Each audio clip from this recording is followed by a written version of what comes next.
Sou pataxó, sou chavante, cariri, anomami, sou tupi, guarani, sou carajá. Sou pancararu, carijó, tupinagé, potiguar, sou caeté, funiô, tupinambá. Sou pancararu, carijó, tupinagé, potiguar, sou caeté, funiô, tupinambá. O presidente Fernando Terras Henrique, invadidas por mais de 3.000 poceiros. Já pediu abertura de um inquérito policial. Tribo dos Cricatis ameaça. São de terras indígenas. Garimpeiros da reserva dos índios Caiapó. O lado guerreiro deste povo. Convocou o exército para uma missão na região do conflito. Nós sabemos que a TV é uma importante formadora de opinião pública em todo o Brasil. Nos últimos 20 anos, o que as pessoas mais assistiram sobre os índios foram reportagens de conflitos sobre terra. Eu gosto de assistir muito jornal, de vez em quando você vê, o índio é expulso de terra, é morto, morreu não sei quantos tribos de índio por causa de terreno. E o senhor acha que o índio tem muita terra ou pouca terra? Ele tem demais, tem terra demais até. Tem muita terra. Não, eles têm bastante terra. Eu acho que eles têm muita terra, eles não sabem trabalhar com a terra, né? Eles têm muita terra. Eu acho que é muita terra, porque sabe quantos milhões de quilômetros quadrados não tem só para o índio, né? O que o índio vai fazer com tanta terra, né? A rocinha do índio é pequena, então foi de exagero o que eles fizeram com muita terra aqui para os índios. É pouco ainda para nós, nesse momento pode ser muito, mas é pouco porque nós estamos com um território limitado, né? Onde a gente conta só com o que tem aqui, tanto de criança que tem aí. Nós não temos terra aqui suficiente. Será que é só os brancos que vão lutar por nós? Os brancos não querem, os brancos quando falam de índio, eles não querem saber de índio. Eles querem saber o lado dele, então é necessário que alguém aqui está lá fora lutando. Fala, não, nós precisamos de terra, nós temos esse direito. Esse questionamento de que é muita terra, né, para os índios, bom, eu acho que não é, porque nós índios, a gente anda muito. A gente vê que a área é intensa, a gente não temos assim mercado, nós não temos lojas, né?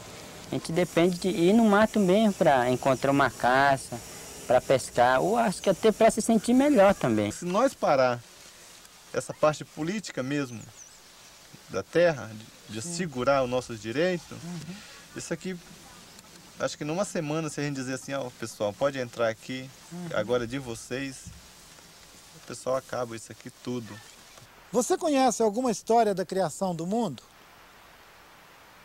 Para a maioria das nossas tribos, cada um dos lugares onde estão os nossos territórios tiveram origem na criação do mundo. Você vai conhecer agora como que os índios do Alto Rio Negro, lá na Amazônia, e os Axaninca, no Acre, fronteira com o Peru, elegeram seus territórios apoiados na memória cultural do seu povo.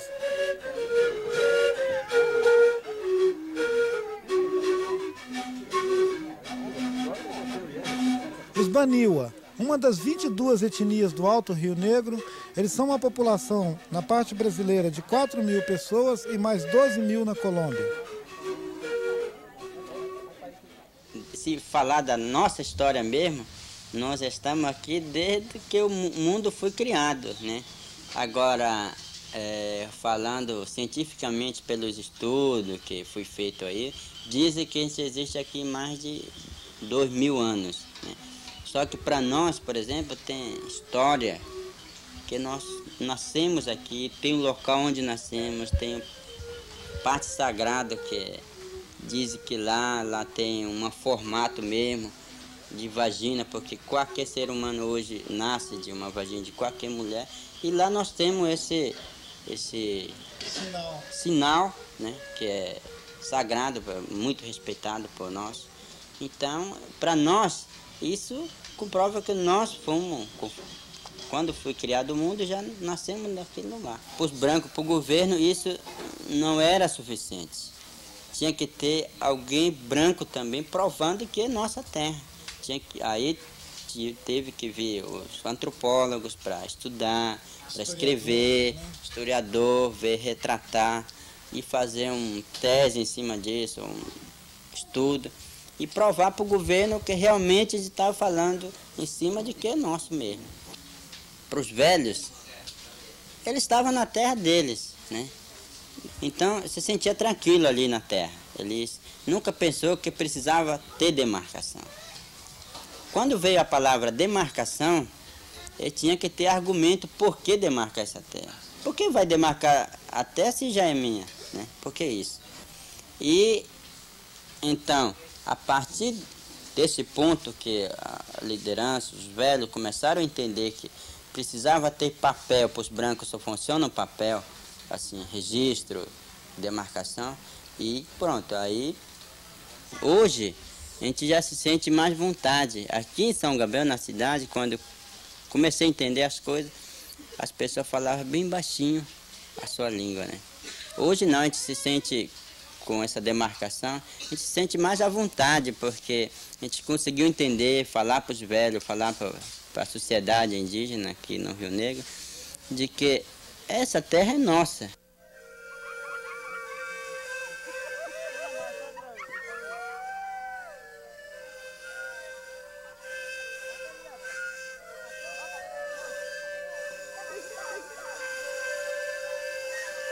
Francisco Pianco é um índio Axaninca que vive no rio Amônia, fronteira do Brasil com o Peru.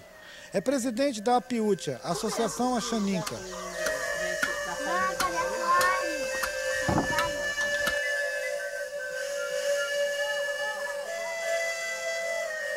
O povo Axaninca sempre queria ter um lugar tranquilo para ficar, né? Ele nunca pensava assim em deixar o seu lugar para ir para outro canto.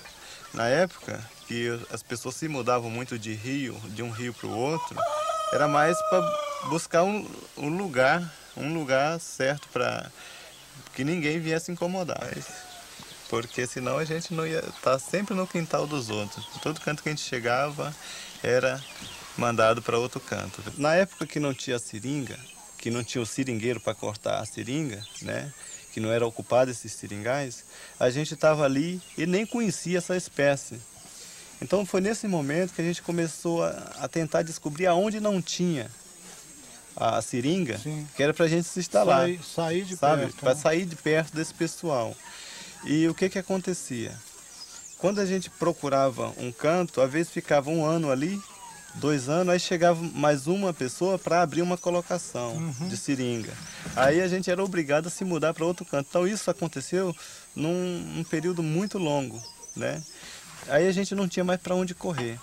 Se ia para o lado do Peru, também tinha a exploração. Se você ia para o Juruá, tinha também a exploração. Então o que a gente fez? Foi ter que ficar num canto mesmo, se desviando dessas coisas e tentar sobreviver ali, naquele meio. Quando a gente começou a se organizar, foi preciso um grupo de Axaninca tomar frente disso e começar a trabalhar mesmo para fazer as coisas acontecer. O que a gente fez? Foi impedir a entrada dos patrões aqui dentro e mostrar para ele que a gente ia sobreviver. E sobrevivemos, sabe? Com muito mais facilidade, com mais tranquilidade. E nessa saída dos patrões, a gente começou a... Nós ficamos mais fortes porque a gente teve a oportunidade de reunir todo mundo. Sim, ó, de pessoal, pensar juntos, vamos fazer uma aldeia mesmo. 90% dos Axaninca não acreditavam que a gente ia ter direito a essa terra. 10% estava assim, em dúvidas. Com esperança. Se a gente vai partir mesmo para defender os nossos direitos ou se temos que ficar mesmo alimentando os patrões aqui dentro, que eles são a única esperança nossa. Aí quando nós foi criada a reserva, o pessoal começaram a voltar e começaram a reabrir o canto onde eles tinham morado, dizer aqui eu morei. Meu pai diz aqui foi onde eu nasci, que meu pai fez um roçado, nós morávamos aqui. Para mim é o meu mundo mesmo, não tem outro mundo melhor do que esse, não tem outro mundo que tenha mais facilidade que esse. Eu tô aqui hoje, amanhã eu tô lá na cabeceira do Igarapé, amanhã eu tô no outro canto. Para mim, essa liberdade é o que toda Axaninca, acho que todo povo indígena, qualquer povo precisa ter. Nós vimos 2 povos na Amazônia com seus territórios de origem. Nem todos os povos tiveram a oportunidade de continuar vivendo nos seus territórios de origem porque eles foram cercados por todos os lados, que é o caso dos Kaiowá, lá em Panambizinho, no Mato Grosso do Sul, que estão no seu território imemorial, mas cercados de fazendas por todos os lados. Suas terras foram loteadas. A briga entre os índios e os colonos é antiga. 1.180 hectares próximos à aldeia dos Kaiowás são terras da reforma agrária do governo de Getúlio Vargas. Os índios ficaram com apenas 60 hectares da reserva. O governo estuda a possibilidade de transferir os colonos. A música e a dança típicas saúdam os visitantes de Brasília. O ministro da Justiça, o procurador-geral da República, o presidente da FUNAI e os deputados da Comissão de Direitos Humanos e Minorias da Câmara Federal, que não vieram para prometer nada, também não foram embora sem dar a palavra do governo federal, de que as terras vão ser demarcadas. Não se sabe quando. Essa demarcação já era para ter feito há muito tempo. Era 95, foi depois. Porque o dia 11 de dezembro, né, o ministro da Justiça, Nelson Jobim, veio aqui, deu essa portaria a nós, né, desapropriando 1.180 hectares de terra aos Kaiowá daqui. Daí, a partir daí surgiu o conflito, né, com os colonos, né, com os colonizadores, né, porque essa terra foi feita em reforma agrária pelo Getúlio Vargas, trazendo esses colonos de outras regiões para cá. Se fosse olhar pela a época que entremos aqui, que era habitado pelos índios, aí tá certo, mas não tem nada que justifique que seja a área dos índios isso aqui. Eles vieram aqui e disseram, aqui não mora nenhum índio, vamos demarcar isso aqui para os colonos, para a reforma agrária. Foi a primeira, uma das primeiras reformas agrárias que aconteceu no Brasil, foi aqui. Eles vieram demarcado e cortando, foi cortando. E aí, onde tivesse índio, a gente expulsando já, expulsando à força. Expulsando à força, então não quer saber se ele era originário dali ou não, foi expulsando à força. Se há erro do governo, há nessa ponta que não reservou a área dos índios e cortou tudo em loteação e entregou para os brancos. E agora eu acho que não tem como voltar atrás e tomar essa área. Por que o governo não vai colocar eles numa área? Deve o Estado ter alguma área aí que pode colocar os índios? Agora desapropriar nós. Você imagina se tem cabimento? Eles querem que a gente saia daqui e vá para a Amazônia. Essa é a intenção deles. E a gente não quer isso, porque a terra nossa foi aqui, né? Os nossos avós morreram aqui, nosso bisavô morreu aqui, então tudo nosso parente foi enterrado aqui. Nossos avós não morreram em Amazônia, nossos avós não morreram em outras aldeias, né? O governo, eu acho, em pensamento meu e de toda a região nossa da Grande Dourados, onde já se viu os índios tomar posse de umas áreas que nem essa daqui, ó. Não existe isso. Índio tem que levar então para o mato. O que o governo tem que fazer? Ele tem que considerar que errou, ele tem que arrumar outra terra para os colonos, indenizar pelo tempo que os colonos possuíram essa terra. Então eu acho que o povo não vai entregar mesmo essas terras. Só se o governo impor uma lei que obrigue mesmo, aí é outra coisa, né? Nossa atitude é o seguinte, não existe proposta nenhuma dos índios tomar isso aqui. Eu acho que, enfim, sai até uma guerra. Isso não existe. Sai até guerra, porque pode sair até morte. Os Kaiowá não invadiu a terra. Estão aqui. Então, nós sempre moramos aqui há muito tempo. Então, o que o governo tem que fazer é o seguinte, arrumar outra terra para os colonos em outro lugar. De miséria mesmo, falta de terra e respeito na cultura, que até agora branco não respeitou a cultura indígena. Até parece que nós que invadimos essa terra aqui. Ao senhor, excelentíssimo ministro, doutor Nelson Jobim, resolve nossos problemas. Se depender do governo, não acontece, né? É preciso que a gente pressione, né? Porque o governo é pressionado pelos políticos grandes, pelo latifundiário, pelos fazendeiros, pelos banqueiros. Porque os brancos eles só têm ganância, né? Só tem ganância. O valor da indenização foi calculado em R$1,5 milhão de reais, mas o conflito, que já dura 50 anos, parece estar longe do fim.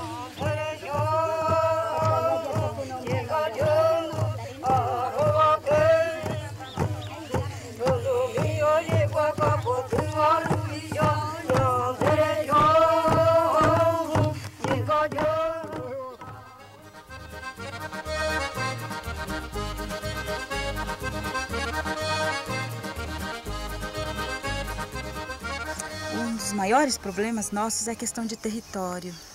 A gente está fazendo algumas retomadas de território, inclusive aqui em Palmas deve-se fazer uma retomada no próximo mês, no máximo no final desse mês. No Rio Grande do Sul, a gente está tendo várias retomadas em função de decretos governamentais que reduziram os nossos territórios. Então, mas as questões mais sérias são a questão dos nossos territórios, que são territórios minúsculos. Enquanto a população cresce, nossa terra está cada vez menor.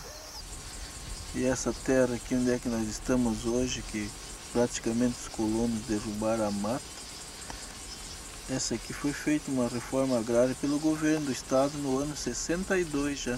Tinha 8.000 famílias de colonos em 78, nos 14.000 onde é que está os índios hoje. Até o ano 78 os caigangues de Nonoai ficaram praticamente sem nada, sem o direito na terra. Aconteceu para mim com 20 e poucos anos aí de tirar um cabo de arado num pedaço de mata e o colono correr comigo de lá. A terra parece que nem minha não era. Isso aconteceu para vários índios. Ia tirar um pinhão lá, trepar num pinheiro para tirar um pinhão para os filhos, o colono ia lá, esperava o índio derrubar todas as pinhas do pinheiro e depois corria com o índio de lá a custa de facão. Aí se inverteram os papéis, os índios foram trabalhar de boia fria com os colonos, que essa questão de território, ela, na verdade, desestruturou o coletivo dos caingangue como um todo. Aí os caingangue vão trabalhar de boia fria e começam a planejar as retomadas. No dia 3 de março de 78, depois de várias reuniões, chegamos àquele ponto ali, dia 3 de março de noite, começar o movimento, em tentar expulsar os colonos, mas era 8.000 colonos que tinham. E começamos a ir nas casas dos colonos, a mandar sair, dava 24 horas de prazo para os colonos sair. E tinha umas famílias ainda em mês de outubro, do mesmo ano, que não queriam sair. Daí os índios fizeram mais um movimento no dia 16 de outubro do mesmo ano, 78. Que foi a segunda retomada. A segunda, daí naquela semana ali, saiu os últimos que tinha, daí foram tudo para a beira das estradas. Aí limpou-se os 14.000. Aí no ano, foi em 14 de fevereiro de 92, nós resolvemos de retomar o parque e entramos ali em 600 índios ali. Já chegamos na primeira casa dos guardas, que era aqui na beira desse rio aqui, e pedimos: vamos entrar e você se apronta que tu vai ter que ir embora. Na mesma noite ele carregou a mudança, os índios foram lá e botaram fogo na casa. E era guarda do estado do Rio Grande do Sul, vivia armado até os dentes no mato, eram 14 guardas. Aí foram indo nas casas deles, mandando embora, e os índios corremos todo o risco com a justiça, policiamento brigando com os índios, tentando, o próprio governo do estado entrando com reintegração de posse e pedindo o despejo dos índios. Daí foi julgado a favor dos índios. Hoje estamos demarcando. Já pensou se nós não tivéssemos brigado aí em 78 para a retomada desses 14.000 e depois pensar em retomar o restante? Não sei onde é que a nação indígena se encontraria hoje. Quando nós soubermos onde é que tem um pedaço ali que foi uma terra indígena, nós não vamos deixar de retomar, porque é um direito, a própria Constituição está rezando isso aí. Quanto mais a gente conhece a nossa história, as nossas origens, em cima desses estudos de resgate que a gente está fazendo, a gente está percebendo que essas perdas fizeram parte de um projeto de governo. Então a gente está começando a retomar essas áreas, né, para que a gente consiga aumentar um pouco os nossos territórios, até para garantir a nossa sobrevivência física e cultural, né? É com prazer e valor.